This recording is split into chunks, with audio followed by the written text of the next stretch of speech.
नमस्कार, आदाब, सत श्री अकाल।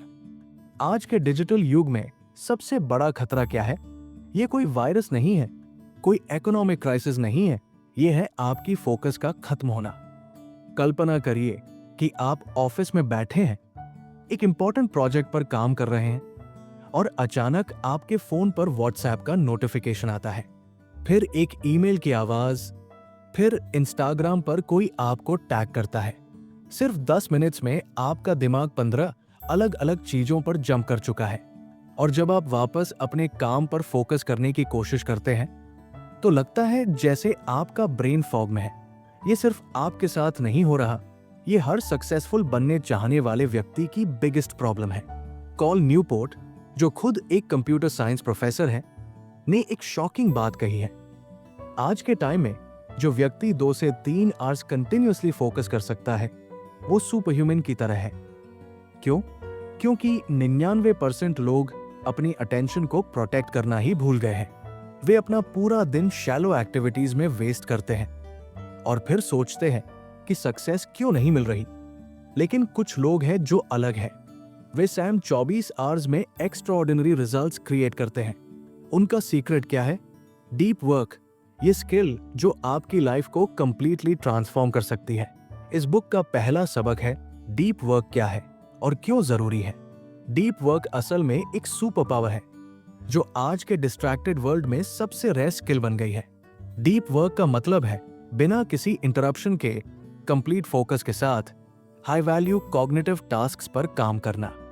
ये वो स्टेट है जहां आपका फोन साइलेंट है, सोशल मीडिया बंद है और आप पूरी तरह से एक चैलेंजिंग काम में एब्जॉर्ब्ड हैं। जब आप डीप वर्क मोड में होते हैं तो टाइम फ्लाई कर जाता है और आप ऐसे रिजल्ट्स क्रिएट करते हैं जो नॉर्मली 8 आवर्स में भी पॉसिबल नहीं होते। कॉल न्यूपोर्ट बताते हैं कि ये स्किल इसलिए क्रूशियल है क्योंकि हम एक अटेंशन इकोनॉमी में रह रहे हैं। आज हर कंपनी, हर ऐप, हर प्लेटफॉर्म सिर्फ एक ही चीज के लिए कॉम्पीट कर रहा है, आपका अटेंशन। फेसबुक चाहता है कि आप स्क्रॉल करते रहें, नेटफ्लिक्स चाहता है कि आप बिंज वॉच करें और व्हाट्सएप चाहता है कि आप कॉन्स्टेंटली मैसेजेस चेक करें।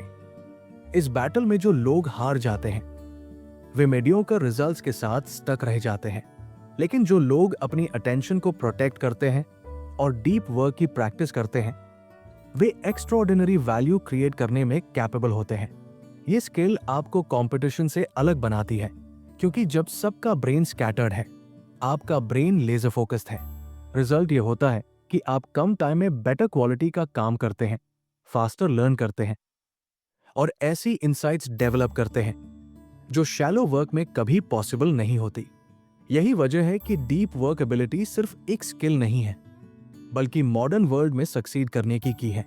चलो एक रियल लाइफ एग्जांपल से समझते हैं। भारत के एक फेमस एंटरप्रेन्योर रितेश अग्रवाल का एग्जांपल लेते हैं, जिन्होंने ओवायो रूम्स बनाया। जब रितेश सिर्फ 17 साल के थे तो वे कॉलेज ड्रॉप आउट करके अपने बिजनेस आइडिया पर काम करने लगे। लेकिन सबसे इंटरेस्टिंग बात यह है कि उन्होंने अपना वर्किंग पैटर्न कैसे डिजाइन किया था। रितेश बताते हैं कि वे हर मॉर्निंग 5 बजे उठकर 3 से 4 आवर्स तक सिर्फ स्ट्रैटेजिक थिंकिंग और प्रॉब्लम सॉल्विंग पर फोकस करते थे। इस टाइम में उनका फोन एयरप्लेन मोड पर होता था, कोई मीटिंग्स नहीं होती थी और वे सिर्फ एक काम करते थे, कैसे बजट होटल्स की प्रॉब्लम्स को सॉल्व करें। ये डीप वर्क सेशंस इतने पावरफुल थे कि इन्हीं आवर्स में उन्होंने ओवायो का पूरा बिजनेस मॉडल डिजाइन किया। जब बाकी यंग एंटरप्रेन्योर्स सोशल मीडिया पर टाइम वेस्ट कर रहे थे या रैंडम नेटवर्किंग इवेंट्स अटेंड कर रहे थे, रितेश अपने रूम में बैठकर डीप थिंकिंग कर रहे थे। उन्होंने होटल इंडस्ट्री की हर प्रॉब्लम को डीपली एनालाइज किया, स्टैंडर्डाइजेशन की कमी, बुकिंग प्रोसेस की कॉम्प्लेक्सिटी, कस्टमर एक्सपीरियंस की इनकॉन्सिस्टेंसी। रिजल्ट क्या हुआ? आज ओवायो वर्ल्ड की लार्जेस्ट होटल चेन है। रितेश यंगेस्ट बिलियनियर बने क्योंकि उन्होंने शैलो एक्टिविटीज जैसे endless meetings, social media marketing, random networking को मिनिमाइज करके डीप वर्क को प्रायोरिटाइज किया था। वे कहते हैं कि उनकी सक्सेस का 80% क्रेडिट उन early morning deep work sessions को जाता है, जहां वे बिना किसी डिस्ट्रैक्शन के कॉम्प्लेक्स प्रॉब्लम्स को सॉल्व करते थे। यही है डीप वर्क की एक्चुअल पावर, कम टाइम में मैक्सिमम वैल्यू क्रिएशन। कमेंट करके जरूर बताइए वीडियो कैसी लगी। इस बुक का दूसरा सबक है शैलो वर्क से बचें। शैलो वर्क एक साइलेंट किलर है जो धीरे धीरे आपकी प्रोडक्टिविटी और पोटेंशियल को खत्म कर देता है। शैलो वर्क का मतलब है वे सभी एक्टिविटीज जो इजी है, रेपिटेटिव है और जिनमें डीप थिंकिंग की जरूरत नहीं है। ईमेल इनबॉक्स को क्लियर करना, व्हाट्सएप मैसेजेस रिप्लाई करना, अननेसेसरी मीटिंग्स अटेंड करना, सोशल मीडिया पर कंपनी अपडेट्स पोस्ट करना, रूटीन एडमिनिस्ट्रेटिव टास्क्स, ये सब शैलो वर्क की कैटेगरी में आते हैं। ये काम इतना एडिक्टिव है कि लगता है आप बहुत बिजी हैं और प्रोडक्टिव है, लेकिन रियलिटी में आप सिर्फ बिजी फूल बन रहे हैं।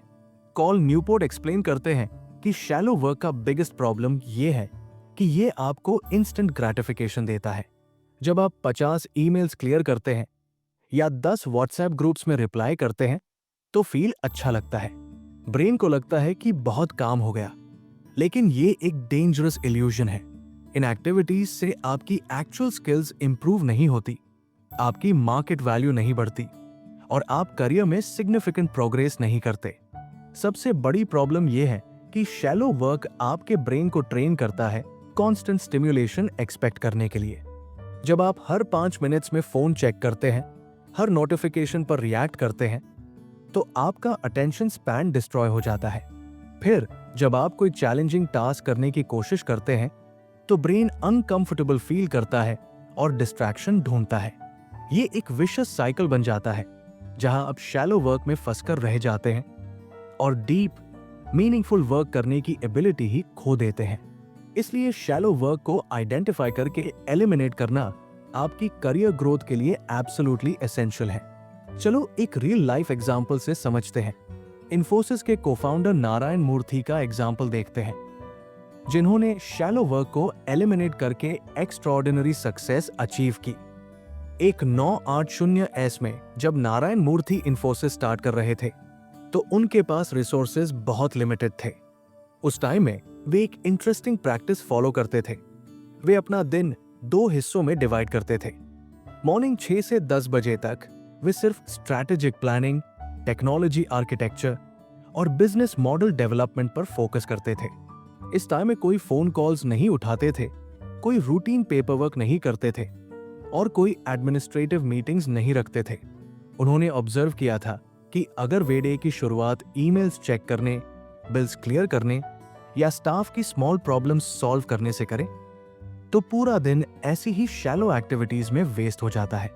इसलिए उन्होंने एक स्ट्रिक्ट रूल बनाया, कोई भी एडमिनिस्ट्रेटिव वर्क सिर्फ इवनिंग में 6 बजे के बाद। मॉर्निंग का प्रेशियस टाइम सिर्फ हाई वैल्यू थिंकिंग के लिए रिजर्व था। यह डिसिप्लिन इतना पावरफुल था कि इन्फोसिस के इनिशियल ईयर्स में जब कंपटीशन बहुत टफ था, मूर्ति ने ऐसे इनोवेटिव सॉल्यूशंस क्रिएट किए जो बाकी कंपनी सोच भी नहीं सकती थी। Global delivery model, offshore development का कॉन्सेप्ट, क्वालिटी प्रोसेसेस, ये सब आइडियाज उन डीप वर्क सेशंस में ही डेवलप हुए थे। वे कहते हैं कि अगर वे अपना time phone calls, routine meetings और डेली फायर फाइटिंग में वेस्ट करते रहते तो इन्फोसिस कभी बन ही नहीं पाता। उनकी सक्सेस का सीक्रेट था शैलो वर्क को रूथलेसली एलिमिनेट करना और डीप थिंकिंग को प्रोटेक्ट करना। इस बुक का तीसरा सबक है डीप वर्क के लिए रूटीन बनाएं। डीप वर्क के लिए रूटीन बनाना एक साइंस है और यह रैंडमली इंस्पिरेशन का वेट करने से 1000 गुना ज्यादा इफेक्टिव है। हमारा ब्रेन एक मसल की तरह है। जब आप सैम टाइम पर, सैम प्लेस पर, सैम कंडीशंस में डीप वर्क करते हैं तो ब्रेन ऑटोमेटिकली उस मोड में स्विच हो जाता है। ये कंडीशनिंग की पावर है। कॉल न्यूपोर्ट बताते हैं कि सक्सेसफुल लोग डीप वर्क को मूड पर छोड़ते नहीं हैं, बल्कि एक सिस्टमैटिक रूटीन डेवलप करते हैं जो एक्सटर्नल विल पावर पर डिपेंड ना करे। जब आप फिक्स टाइम स्लॉट डिसाइड करके स्पेसिफिक एनवायरनमेंट क्रिएट करते हैं तो ब्रेन को पता चल जाता है कि अब सीरियस वर्क का टाइम है। रूटीन बनाने का मतलब है कि आप पहले से ही डिसाइड कर ले कब करना है, कहां करना है, कैसे करना है। मॉर्निंग के 6 से 9 बजे का स्लॉट फिक्स करें जब ब्रेन फ्रेश होता है और डिस्ट्रैक्शंस मिनिमम होते हैं। अपना वर्क स्पेस को ऑप्टिमाइज करें, फोन साइलेंट मोड पर, इंटरनेट डिस्कनेक्ट अगर जरूरी नहीं, और सभी टेम्पटेशंस को फिजिकली रिमूव कर दें। एक स्पेसिफिक रिचुअल डेवलप करें, कॉफी बनाना, नोटबुक ओपन करना या कोई स्पेसिफिक म्यूजिक जो आपके ब्रेन को सिग्नल दे दे कि अब डीप वर्क का टाइम है। सबसे इंपॉर्टेंट बात है कंसिस्टेंसी। चाहे मूड अच्छा हो या बुरा, मोटिवेटेड फील कर रहे हो या नहीं, एनर्जी हाई हो या लो, रूटीन को मेंटेन करना है। ये डिसिप्लिन इनिशियली टफ लगेगी, लेकिन 2 से 3 वीक्स बाद ये ऑटोमेटिक हो जाएगी। ब्रेन को ट्रेन करने का यही तरीका है। जब आप रूटीन को ब्रेक करते हैं तो ब्रेन कंफ्यूज्ड हो जाता है और फिर से वही स्कैटर्ड अटेंशन पैटर्न में वापस चला जाता है। इसलिए रूटीन सिर्फ प्रोडक्टिविटी हैक नहीं है, बल्कि डीप वर्क कैपेबिलिटी बिल्ड करने का फाउंडेशन है। चलो एक रियल लाइफ एग्जांपल से समझते हैं। क्रिकेट लेजेंड MS धोनी का एग्जांपल लेते हैं, जिन्होंने स्ट्रिक्ट रूटीन के थ्रू अपनी विकेट कीपिंग और कैप्टनसी स्किल्स को परफेक्शन तक पहुंचाया। MS धोनी के करियर में एक फेमस रूटीन था जो उन्होंने अपने झारखंड के दिनों से फॉलो किया था। हर मॉर्निंग 5 बजे वे उठकर अपने घर के बैकयार्ड में 2 आवर्स का इंटेंस प्रैक्टिस सेशन करते थे। ये सिर्फ फिजिकल प्रैक्टिस नहीं था, ये मेंटल कंडीशनिंग का टाइम था। वे हर पॉसिबल गेम सिनारियो को मेंटली विजुअलाइज करते थे, डिफरेंट बॉलिंग अटैक्स के अगेंस्ट स्ट्रैटेजीज प्लान करते थे और टीम कॉम्बिनेशंस के बारे में डीप थिंकिंग करते थे। सबसे इंटरेस्टिंग बात यह है कि इस 2 आवर स्लॉट में उनका फोन बंद रहता था, कोई फैमिली मेंबर डिस्टर्ब नहीं करता था और वे कंप्लीट आइसोलेशन में रहते थे। इवन जब वे इंडियन टीम के कैप्टन बने तब भी ये रूटीन अनचेंज्ड रहा। होटल रूम्स में भी वे सेम टाइमिंग मेंटेन करते थे, अर्ली मॉर्निंग में मेंटल प्रेपरेशन और स्ट्रैटेजिक प्लानिंग। वे कहते हैं कि मैच के दौरान जो क्विक डिसीजंस वे लेते थे, वे सब in morning deep thinking sessions का रिजल्ट थे। इस रूटीन की पावर ये थी कि जब प्रेशर सिचुएशंस आते थे, जैसे वर्ल्ड कप फाइनल्स या क्रूशियल मैचेस, तो धोनी का ब्रेन ऑलरेडी ट्रेन था कॉम्प्लेक्स सिनारियोस को हैंडल करने के लिए। उनकी फेमस काम अंडर प्रेशर एटीट्यूड सिर्फ नेचुरल टैलेंट नहीं था, बल्कि इयर्स के डिसिप्लिन रूटीन का रिजल्ट था। वे बताते हैं कि अगर वे रैंडम टाइम्स पर प्रैक्टिस करते या मूड के अकॉर्डिंग सोचते तो कभी भी इतने कंसिस्टेंट डिसीजंस नहीं ले पाते। उनकी सक्सेस का सीक्रेट था कंसिस्टेंट रूटीन जो ब्रेन को ऑटोमेटिकली डीप फोकस मोड में स्विच कर देता था। अगर आपको ये समरी अच्छी लग रही है तो वीडियो को लाइक, शेयर एंड सब्सक्राइब जरूर करें। इस बुक का चौथा सबक है अटेंशन को ट्रेन करें। आपका अटेंशन एक मसल है और बिल्कुल जिम की तरह इसे भी ट्रेन करना पड़ता है, वरना ये वीक और अनरिलायबल हो जाता है। आज के डिजिटल एज में हमारा ब्रेन कॉन्स्टेंटली फ्रैगमेंटेड स्टेट में रहता है। हर फ्यू मिनट्स में नोटिफिकेशन आती है, हर काम के बीच में फोन चेक करने का अर्ज होता है और मल्टीटास्किंग को हम प्रोडक्टिविटी समझने लगे हैं। लेकिन कॉल न्यूपोर्ट की रिसर्च शोज करती है कि ये सब हमारे अटेंशन स्पैन को परमानेंटली डैमेज कर रहा है। जब आप एक टास्क से दूसरे टास्क पर जंप करते हैं तो ब्रेन को रिफोकस होने में 15 से 20 मिनट्स लगते हैं। अगर आप हर 5 मिनट्स में स्विच कर रहे हैं तो आप कभी भी पीक फोकस स्टेट में पहुंच ही नहीं पाते। अटेंशन ट्रेनिंग का मतलब है डेलिबरेटली आपके फोकस को स्ट्रेंथन करना। इसके लिए सबसे पावरफुल टेक्निक है सिंगल टास्किंग को प्रैक्टिस करना। जब ईमेल लिख रहे हो तो सिर्फ ईमेल, जब बुक पढ़ रहे हो तो सिर्फ बुक। फोन को दूसरे रूम में रख दें, नोटिफिकेशंस बैंड कर दें और कॉन्शियसली रेजिस्ट करें मल्टीटास्किंग के टेम्पटेशन को। इनिशियली ये अनकंफर्टेबल लगेगा क्योंकि ब्रेन कांस्टेंट स्टिम्युलेशन का एडिक्टेड हो चुका है, लेकिन यही डिस्कंफर्ट का मतलब है कि ट्रेनिंग हो रही है। मेडिटेशन भी अटेंशन ट्रेनिंग का एक पावरफुल टूल है, लेकिन जरूरी नहीं कि आप एक आवर बैठें। सिर्फ 10 मिनट्स डेली फोकस्ड ब्रीदिंग भी काम करती है।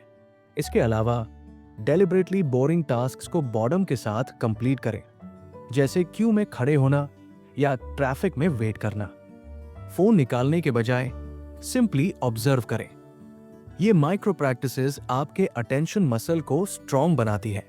रिमेंबर, जितना ज्यादा आप स्कैटर्ड अटेंशन को अलाउ करेंगे, उतना ज्यादा आपका ब्रेन उसी पैटर्न में स्टक होता जाएगा। लेकिन कंसिस्टेंट ट्रेनिंग से आप वापस डीप फोकस की एबिलिटी डेवलप कर सकते हैं। चलो एक रियल लाइफ एग्जाम्पल से समझते हैं। बॉलीवुड की फेमस एक्ट्रेस दीपिका पादुकोण का एग्जाम्पल लेते हैं, जिन्होंने मेंटल हेल्थ स्ट्रगल्स के बाद अटेंशन ट्रेनिंग को अपनी लाइफ का कोर पार्ट बनाया। 2014 में जब दीपिका ने पब्लिकली डिप्रेशन के बारे में बात की, तो उन्होंने बताया कि उनकी बिगेस्ट प्रॉब्लम थी स्कैटर्ड थॉट्स और inability to focus. Film industry में constant pressure, multiple projects, media attention और सोशल मीडिया के डिमांड्स ने उनके अटेंशन को कंप्लीटली फ्रैगमेंट कर दिया था। वे कहती है कि शूटिंग के दौरान भी उनका माइंड हमेशा फ्यूचर की वरीज या पास्ट की मिस्टेक्स पर फोकस रहता था, प्रेजेंट मोमेंट में कभी नहीं। इस प्रॉब्लम को सॉल्व करने के लिए दीपिका ने एक सिस्टमैटिक अप्रोच अडॉप्ट किया। उन्होंने मेडिटेशन को सीरियसली स्टार्ट किया, इनिशियली सिर्फ 10 मिनट्स डेली, लेकिन कंसिस्टेंटली। सबसे इंपॉर्टेंट था कि उन्होंने फोन यूजेज को ड्रास्टिकली रिड्यूस किया। मॉर्निंग में उठकर पहले एक बार फोन टच नहीं करती थी और रात में सोने से एक बार पहले फोन को बेडरूम से बाहर रख देती थी। शूटिंग के दौरान भी ब्रेक्स में फोन चेक करने के बजाय वे क्वाइटली बैठकर स्क्रिप्ट को मेंटली रिहर्स करती थी। रिजल्ट रिमार्केबल था। दीपिका बताती है कि जैसे जैसे उनका अटेंशन स्पैन इंप्रूव हुआ, उनकी एक्टिंग भी ड्रामेटिकली बेटर हो गई। पीकू, छपाक और 83 इंच जैसी फिल्म्स में उनकी परफॉर्मेंस का सीक्रेट था ये ट्रेन्ड अटेंशन। वे कहती है कि पहले वे 50 टेक्स में भी सैटिस्फाइड परफॉर्मेंस नहीं दे पाती थी, लेकिन अब 2 से 3 टेक्स में ही परफेक्ट शॉट मिल जाता है, क्योंकि वे कंप्लीटली प्रेजेंट और फोकस रहती है। उनकी सक्सेस स्टोरी प्रूव करती है कि अटेंशन ट्रेनिंग सिर्फ प्रोडक्टिविटी के लिए नहीं, बल्कि ओवरऑल लाइफ क्वालिटी इंप्रूव करने के लिए एसेंशियल है। कमेंट करके जरूर बताइए वीडियो कैसी लगी। इस बुक का 5वां सबक है टेक्नोलॉजी का स्मार्ट यूज करें। टेक्नोलॉजी एक डबल एज्ड स्वॉर्ड है। ये आपको सुपर ह्यूमन बना सकती है या आपकी प्रोडक्टिविटी को कंप्लीटली डिस्ट्रॉय कर सकती है। चॉइस आपकी है। कॉल न्यूपोर्ट का ये पॉइंट बहुत क्रूशल है, क्योंकि हम टेक्नोलॉजी को ब्लाइंडली अडॉप्ट करने के एडिक्टेड हो गए हैं। जब भी कोई नया ऐप लॉन्च होता है, सोशल मीडिया प्लेटफॉर्म आता है या गैजेट मार्केट में आता है, तो हम ऑटोमेटिकली अस्यूम करते हैं कि ये यूजफुल होगा। लेकिन रियलिटी ये है कि हर टेक्नोलॉजी आपके गोल्स को सपोर्ट नहीं करती। Instagram scrolling, Twitter debates, LinkedIn पर रैंडम नेटवर्किंग, यूट्यूब पर एंडलेस एंटरटेनमेंट, ये सब टेक्नोलॉजी यूज नहीं है, बल्कि टेक्नोलॉजी अब्यूज है जो आपके अटेंशन को हाईजैक करती है। स्मार्ट टेक्नोलॉजी यूज का मतलब है पहले अपने कोर गोल्स को डिफाइन करना, फिर इवैल्यूएट करना कि कौन सी टेक्नोलॉजी एक्चुअली उन गोल्स को अचीव करने में हेल्प करती है। अगर आप राइटर हैं तो ग्रामरली और रिसर्च टूल्स यूजफुल है, लेकिन टिकटॉक आपको डिस्ट्रैक्ट करेगा। अगर आप बिजनेस रन करते हैं तो सीआरएम सॉफ्टवेयर और एनालिटिक्स टूल्स वैल्यूबल है, लेकिन फेसबुक पर टाइम वेस्ट करना काउंटर प्रोडक्टिव है। ये कॉन्शियस डिसीजन मेकिंग है। हर टूल के लिए खुद से पूछिए कि क्या ये मेरे मेन ऑब्जेक्टिव्स को सिग्निफिकेंटली सपोर्ट करता है। सबसे इंपॉर्टेंट प्रैक्टिस है रेगुलर डिजिटल डिटॉक्स और बाउंड्रीज सेट करना। स्पेसिफिक टाइम स्लॉट्स डिसाइड करें जब आप ईमेल चेक करेंगे, सोशल मीडिया यूज करेंगे या एंटरटेनमेंट कंटेंट कंज्यूम करेंगे। बाकी टाइम में इन प्लेटफॉर्म्स को एक्सेस न करें। फोन में अननेसेसरी एप्स को अनइंस्टॉल करें, नोटिफिकेशंस को सेलेक्टिवली अलाउ करें और डिफॉल्ट को डू नॉट डिस्टर्ब बनाएं। टेक्नोलॉजी को आपकी लाइफ कंट्रोल नहीं करने देना चाहिए, बल्कि आपको टेक्नोलॉजी को स्ट्रेटेजिकली यूज करना चाहिए अपने डीप वर्क और मीनिंगफुल गोल्स के लिए। चलो एक रियल लाइफ एग्जाम्पल से समझते हैं। पेटीएम के फाउंडर विजय शेखर शर्मा का एग्जाम्पल लेते हैं, जिन्होंने टेक्नोलॉजी का एक्सट्रीमली स्मार्ट यूज करके इंडिया की डिजिटल पेमेंट रेवोल्यूशन लीड की। 2010 में जब विजय शेखर शर्मा पेटीएम स्टार्ट कर रहे थे, तो वे खुद टेक एंटरप्रेन्योर थे, लेकिन अपनी पर्सनल टेक्नोलॉजी यूजेज को लेकर बहुत डिसिप्लिन्ड थे। उन्होंने एक इंटरेस्टिंग अप्रोच फॉलो किया। उन्होंने अपने फोन में 2 कैटेगरीज बनाई, बिजनेस एसेंशियल और टाइम वेस्टर्स। बिजनेस एसेंशियल में सिर्फ वे एप्स थी जो डायरेक्टली उनके वर्क को इंपैक्ट करती थी। बैंकिंग एप्स, कॉम्पिटिटर एनालिसिस के लिए, न्यूज एप्स, फिनटेक अपडेट्स के लिए और कम्युनिकेशन टूल्स। बाकी सभी एंटरटेनमेंट और सोशल मीडिया एप्स को उन्होंने डेलिबरेटली अवॉइड किया।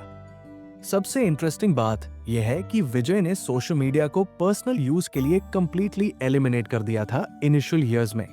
वे कहते हैं कि फेसबुक, इंस्टाग्राम, ट्विटर पर टाइम स्पेंड करने के बजाय वे टेक्नोलॉजी ब्लॉग्स पढ़ते थे, फिनटेक इनोवेशन स्टडी करते थे और ग्लोबल पेमेंट सिस्टम्स को एनालाइज करते थे। उनका फोन मेनली एक लर्निंग डिवाइस था, एंटरटेनमेंट डिवाइस नहीं। इवन आज भी वे बताते हैं कि अपने फोन में गेम्स नहीं रखते, रैंडम यूट्यूब वीडियोस नहीं देखते और सोशल मीडिया को सिर्फ बिजनेस प्रमोशन के लिए यूज करते हैं। रिजल्ट ये हुआ कि जब दूसरे एंटरप्रेन्योर्स सोशल मीडिया पर टाइम वेस्ट कर रहे थे, विजय रियल प्रॉब्लम्स को सॉल्व करने में फोकस थे। उन्होंने मोबाइल रिचार्ज से शुरू करके ग्रेजुअली पेमेंट्स, बैंकिंग और फिनटेक में एक्सपैंड किया, क्योंकि उनकी टेक्नोलॉजी कंजम्पशन स्ट्रैटेजिक थी, रैंडम नहीं। आज पेटीएम की वैल्यूएशन बिलियंस में है, क्योंकि विजय ने टेक्नोलॉजी को अपने गोल्स के अकॉर्डिंग यूज किया, माइंडलेसली कंज्यूम नहीं किया। वे कहते हैं कि अगर वे सोशल मीडिया स्क्रॉलिंग में अपना टाइम वेस्ट करते तो कभी भी इंडियन डिजिटल इकोसिस्टम को अंडरस्टैंड नहीं कर पाते। ऐसी ही ज्ञानवर्धक वीडियो के लिए चैनल को सब्सक्राइब करें और बेल आइकन दबाएं ताकि कोई भी वीडियो मिस ना हो। कमेंट करके जरूर बताइए वीडियो कैसी लगी। धन्यवाद।